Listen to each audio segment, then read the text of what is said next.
Pour cette émission partenaire en direct du CIMI, je suis en compagnie de Maëlys Rebora, responsable du marché immobilier tertiaire de Se Loger.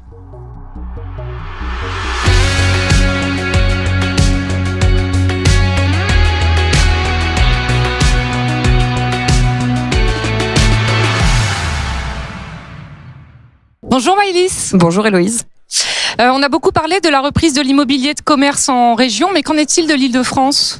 Alors en Île-de-France, on a en fait une région qui fonctionne très bien. C'est vrai qu'on a beaucoup parlé en région, on a vu qu'en région il y avait énormément de progression, notamment par rapport à avant la crise. On s'est tous un peu posé la question, qu'est-ce qui va se passer en Île-de-France ? Et en fait en Île-de-France ça fonctionne plutôt pas mal, les commerces ça a vraiment repris. On a une augmentation des prix d'ailleurs qui est le résultat tout simplement de la reprise, plus 8% plus 8% par rapport à l'année dernière, donc des loyers qui augmentent et on voit donc à Paris notamment on a des recherches qui évidemment réaugmentent de manière générale depuis la reprise.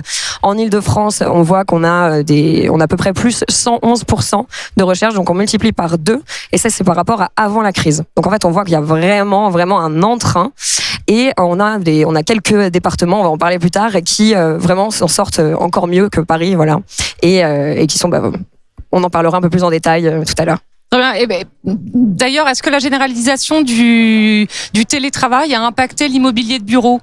Alors, en effet, en fait, on se posait aussi la question, on s'est demandé forcément, on a du télétravail, les gens arrêtent d'acheter des bureaux, arrêtent de les louer, ils préfèrent rester chez eux et en fait, on a vu en plus de ça une tendance sur le résidentiel où on voulait des maisons, on voulait des appartements avec une pièce de plus justement pour pouvoir travailler de chez soi. Donc naturellement, la tendance serait que on arrête de rechercher des bureaux. Mais en réalité, lorsqu'on regarde sur Se Loger Bureau et Commerce, on voit qu'il y a en Île-de-France une croissance de l'offre, certes, plus 60% d'offres par rapport à avant la crise, mais on voit également une croissance des recherches à plus 86%, donc des recherches qui sont légèrement tirées par l'offre évidemment, mais qui représentent quand même, qui montrent qu'il y a quand même un besoin. C'est aussi un besoin opportuniste, on le sait, puisqu'on a des prix qui ont légèrement baissé depuis un certain temps quand même, depuis 1 an et demi, mais on voit comme l'opportunisme, ça va jusqu'à un certain niveau évidemment. On voit quand même une belle progression des recherches. En Île-de-France. Autre segment, parce que pendant la pandémie, on a aussi également beaucoup parlé de la croissance du e-commerce. Évidemment. Donc, du coup, comment ça se passe aussi pour l'immobilier logistique ? Alors, en immobilier logistique, je pense qu'en effet, c'est un peu le secteur, on en a tous entendu parler. Si on ne savait pas ce qu'était la logistique avant la crise, aujourd'hui, on le sait. On a une croissance fulgurante sur la logistique. Alors, on a tout de même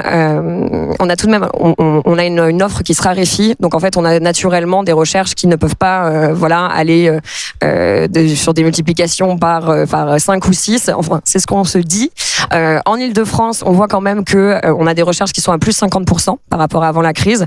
On a une offre qui se raréfie et on a des départements, encore une fois, qui fonctionnent très bien. On les a vus sur les commerces. On a les Yvelines où on a des recherches qui sont multipliées presque par 5. Tout simplement parce que les prix ne sont pas aussi élevés qu'en Île-de-France, parce qu'il y a eu un mouvement du résidentiel qui était très parisien et qui en fait a commencé à aller se déplacer. Alors contrairement à ce qu'on se dit, il n'y a pas eu des déplacements phénoménaux dans toute la France et en région. Il y a eu beaucoup de déplacements par contre de Paris vers les départements franciliens. Ouais.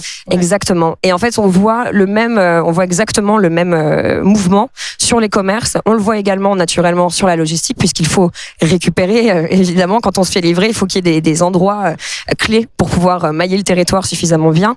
Et on le voit également sur les bureaux. Donc les Yvelines, on voit l'Essonne. Alors sur les bureaux, on a Seine-Saint-Denis également et également Hauts-de-Seine. Voilà. Très bien, merci beaucoup Maëlys pour ce point marché. Merci à vous. Merci à vous de nous avoir suivis et à bientôt sur le plateau de BITV.